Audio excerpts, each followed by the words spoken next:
اعوذ باللہ من الشیطان الرجیم بسم اللہ الرحمن الرحیم۔ ناظرین گرامی، ایک دفعہ پھر ہمارے اسلامک یوٹیوب چینل پر آپ سب کو خوش آمدید کہتے ہیں۔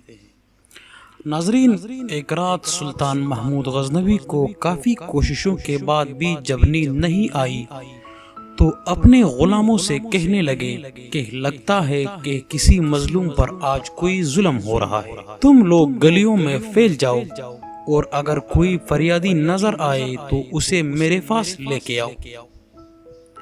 تھوڑی دیر کے بعد وہ سب واپس آ کر کہنے لگے کہ بادشاہ سلامت، ہمیں کوئی بھی فریادی نہیں ملا، آپ آرام سے سو جائیں۔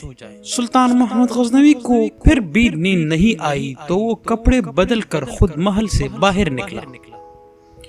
محل کے پچھواڑے میں حرم سرا کے نزدیک انہیں کسی کی فریاد سنائی دی کہ اے اللہ، سلطان محمود غزنوی تو اپنے مصاحبوں کے ساتھ محل میں عیش و عشرت کی زندگی گزار رہا ہے اور محل کے بالکل قریب مجھ پر یہ ظلم ہو رہا ہے۔ سلطان محمود غزنوی نے اس شخص سے کہا، کیا بات کر رہے ہو؟ میں محمود غزنوی ہوں اور تمہاری فریاد رسی کے لیے آیا ہوں، مجھے بتاؤ کیا ظلم ہوا ہے تمہارے ساتھ؟ اس شخص نے سلطان محمود غزنوی سے بولا کہ آپ کے خواص میں سے ایک شخص جس کا نام میں نہیں جانتا ہر رات میرے گھر میں آتا ہے اور میری بیوی پر ظلم اور تشدد کرتا ہے۔ سلطان محمود غزنوی نے اس شخص سے پوچھا کہ اس وقت وہ کہاں ہے؟ اس شخص نے جواب دیا کہ شاید اب چلا گیا ہو۔ سلطان محمود غزنوی نے اس شخص سے بولا کہ دوبارہ جب وہ آ جائے تو فوراً آ کر مجھے اطلاع دینا۔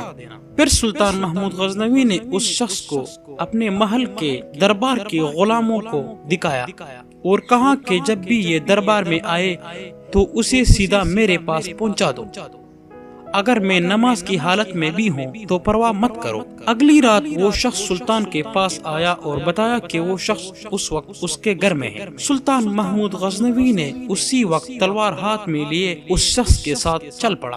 جب اس کے گھر کے قریب پہنچا تو اس سے کہا کہ گھر کے سارے چراغ بجھا دو۔ پھر اندھیرے میں ہی اس کے گھر میں گھس کر اس شخص کا سر تن سے جدا کر دیا۔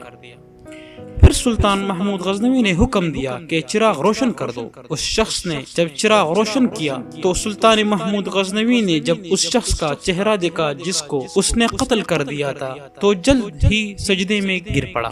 پھر گھر کے مالک سے کہا کہ اگر کچھ کھانے کو ہے تو لے کے آؤ، مجھے بہت سخت بھوک لگی ہے۔ اس شخص نے جواب دیا کہ آپ جیسے سلطان اور بادشاہ مجھ غریب کے گھر کا کھانا کیسے کھائے گا؟ سلطان محمود غزنوی نے کہا جو کچھ بھی ہے لے کے آؤ۔ اس شخص نے ایک سوکھی روٹی اٹھا لایا جسے سلطان نے بڑی رغبت سے کھایا۔ تو وہ شخص سلطان سے پوچھنے لگا کہ چراغوں کو بجھانا، سجدہ کرنے اور روٹی طلب کرنے کے پیچھے آخر کیا ماجرا ہے؟ تو سلطان محمود غزنوی نے فرمایا، میں نے جب تمہاری داستان سنی تو سوچا کہ میری سلطنت میں ایسا ظلم کرنے کی ہمت صرف میرے کسی بیٹے کو ہو سکتی ہے۔ اندھیرا کرنے کو اس لیے کہا تھا کہ پدرانہ شفقت میرے انصاف کے راستے میں حائل نہ ہو جائے۔ چراغ جلنے پر جب میں نے دیکھا کہ وہ میرا بیٹا نہیں ہے تو میں نے اللہ تعالیٰ کا شکر ادا کرتے ہوئے سجدے میں گر پڑا۔ کھانا اس لیے مانگا کہ جب سے مجھے تمہاری مصیبت کا علم ہوا ہے میں نے اللہ تعالیٰ کے سامنے قسم کھایا تھا کہ جب تک تمہیں انصاف نہیں مل جاتا میرے اوپر روٹی حرام ہے، اس وقت تک میں روٹی نہیں کھاؤں گا۔ سو اب تک میں نے کچھ نہیں کھایا تھا اور نہ میں نے پانی پیا تھا۔ تو ناظرین، یہ تھے حکمران اور ایک آج کل کے حکمران ہے، اس سے آگے ناظرین میں اور کچھ نہیں بول سکتا۔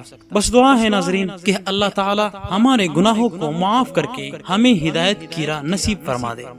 اپنے اس گناہگار بندے کو دعاؤں میں ضرور یاد رکھنا۔ اللہ حافظ۔